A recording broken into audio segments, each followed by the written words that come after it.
Laura. I'm great. How are you? I'm good. I'm so excited for this opportunity. Thank Oh you. my goodness. Me too. It's so great to talk to you. Thank you.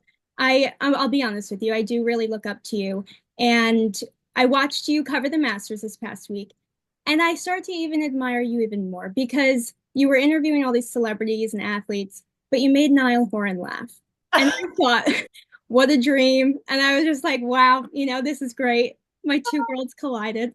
So sweet. He could not have been nicer. And I have loved him for years, so I was trying to be cool and I just was having a hard time keeping it together.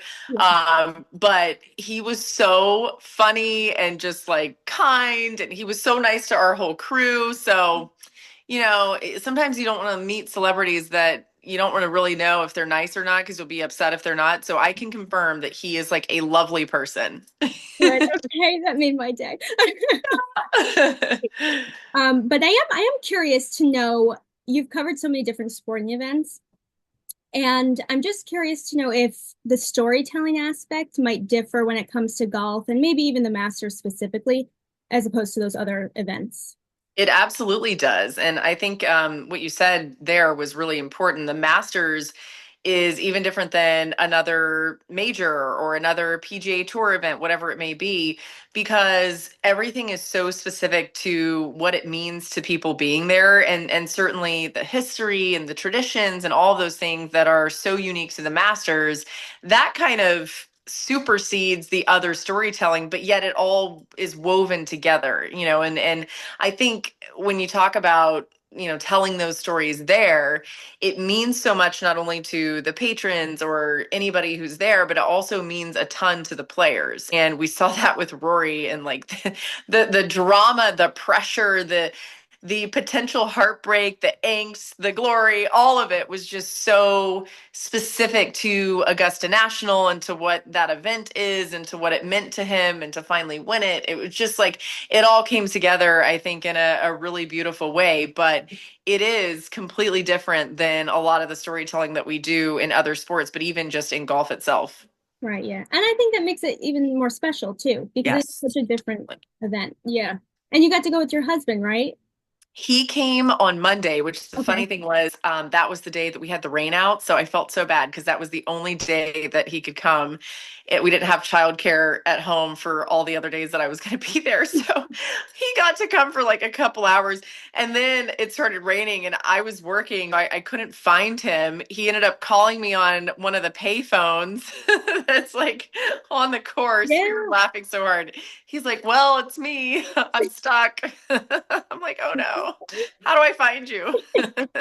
Because to people that don't know, there's no phones allowed in Augusta. So yeah, it's so different. Exactly. Exactly. But yes, so you brought them up. Speaking of your kids and your husband, how do you? I'm not going to ask you how you balance your personal life and work life because I kind of feel like that's overplayed question because there's really no handbook on it. But how would you maybe give yourself grace when trying to balance those two aspects of your life?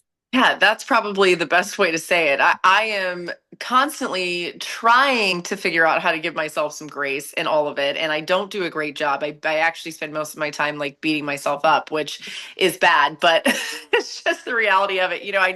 I never feel like I'm as present with my children and my husband as I want to be. And then when I'm at work, I'm feeling a lot of times like less prepared than I want to be because any of my time at home, I try to devote solely to being a mom and all of that. And I think at this point, I'm running into, like Reese's 5.5. So it's been like 6 years of just such little sleep. I'm like dying on the vine, which any mom, any parent, could relate to that with young kids. But I think one of the things that, I am proud of is that I think it seemed very impossible to me that I could have a career at this level and also have children and have a family. And that just didn't seem like a thing that could happen. And so for me to be, even though most of the time I feel like I'm not doing a good enough job and I'm like dying on the vine, for me to be able to at least say, no, it is possible, and you can do it. And that's kind of the message that I'm really hopeful for your generation of women that are getting into this business. There were definitely other women that were doing it when, 10 years ago when I was starting at ESPN, but it just wasn't as prevalent as I feel like it is now. And so that's what I'm hopeful comes across, that it's not without its challenges, but it's totally possible. And it's something, that if people want, that I hope they can do. Yeah, thank you for saying that. Yeah, because that's my dream. So Yes. that's why I like looking up to you because you're an example of that. So yeah, thank you Thank for saying you. that. Yeah, really. Appreciate it. I'm really so thankful of this. So thank you so much. Thank you.